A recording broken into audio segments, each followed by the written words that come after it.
ಇನ್ನು ನೀವು ಬಂಗಾರದ ಗಣಿ ಚಾನೆಲ್ಗೆ ಸಬ್ಸ್ಕ್ರೈಬ್ ಆಗದಿದ್ದರೆ ಈ ಕೂಡಲೇ ಸಬ್ಸ್ಕ್ರೈಬ್ ಬಟನ್ ಅನ್ನು ಕ್ಲಿಕ್ ಮಾಡಿ ಹಾಗೂ ದಿನನಿತ್ಯದ ಅಪ್ಡೇಟ್ಸ್ಗಳಿಗಾಗಿ ಬೆಲ್ ಐಕಾನ್ ಅನ್ನು ಪ್ರೆಸ್ ಮಾಡಿ. ಗದಗ ಜಿಲ್ಲೆಯ ಶಿರಹಟ್ಟಿ ಹಾಗೂ ಲಕ್ಷ್ಮೇಶ್ವರ ತಾಲೂಕಿನ ವಿವಿಧ ಭಾಗಗಳಲ್ಲಿ ನಡೆದ ಕಳ್ಳತನದ ಪ್ರಕರಣಗಳನ್ನು ಭೇದಿಸಿ ಆರೋಪಿಗಳ ಹೆಡೆಮುರಿ ಕಟ್ಟಿ ಬಂಧಿಸುವಲ್ಲಿ ಶಿರಹಟ್ಟಿ ಹಾಗೂ ಲಕ್ಷ್ಮೇಶ್ವರ ಪೊಲೀಸರು ಯಶಸ್ವಿಯಾಗಿದ್ದಾರೆ.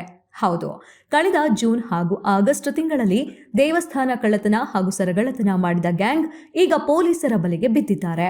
ಸದರಿ ಕಳ್ಳರು ಹಾವೇರಿ ಜಿಲ್ಲೆಯ ರಾಣೆಬೆನ್ನೂರು ಮೂಲದ ಪ್ರಸಾದ್, ಪ್ರದೀಪ್, ಶ್ರೀಕಾಂತ್ ಎಂದು ಗುರುತಿಸಲಾಗಿತ್ತು.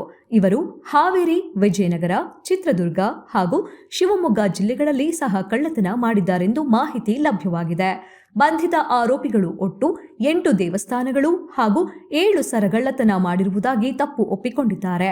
ಬಂಧಿತ ಆರೋಪಿಗಳಿಂದ ಒಟ್ಟು 44,22,000 ರು ಮೌಲ್ಯದ ಚಿನ್ನ, ಬೆಳ್ಳಿ, ನಗದು, ಹಣ ಸೇರಿದಂತೆ ಒಂದು ಬೈಕ್ ಸಹ ಒಂದು ಸ್ಕಾರ್ಪಿಯೋ ಕಾರ್ ಕೂಡ ಜಪ್ತಿ ಮಾಡಲಾಗಿದೆ.